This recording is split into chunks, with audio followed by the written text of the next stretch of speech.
పూరా లోకల్ వాళ్ళకి క్లియర్ గా లేదు. Bring verified documents and let's go అండి. ఓకే. ఈరోజు ఎవరెవరు వచ్చారండి? మా సైడ్ లో మా అమ్మగారు, మా నాన్నమ్మ.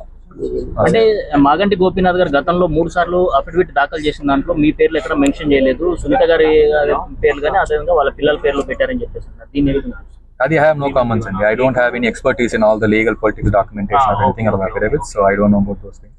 And I was not of the age also. ఆయన ఎమ్మెల్యే అయినప్పుడు my age was what, like 15 or something. I have no knowledge about those. చనిపోయినప్పుడు మీరు ఎందుకు రాలేదు? అంటే మీరు కానీ మీ అదే అండి, ఇప్పుడే కానీ చెప్పింది, బెదిరించారు.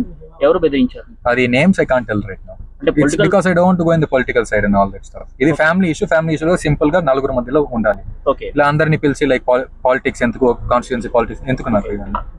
అంటే మీ నాన్నగారు బతుకున్నప్పుడు మీకు రిలేషన్ ఎలా ఉండేది? అంటే మాట్లాడుతుండే వాళ్ళ రెగ్యులర్ గా అవునండి, నా దగ్గర చాట్స్ ఉన్నాయి. ఆయన నాకు వాయిస్ మెసేజ్లు పెడతారు, వాయిస్ మెయిల్స్ ఉంటాయి. ఇప్పుడు ఫోన్ ఎత్తకపోతే వాయిస్ మెయిల్స్ పెడతారు కదా, అవి కూడా ఆడియో ఉంది.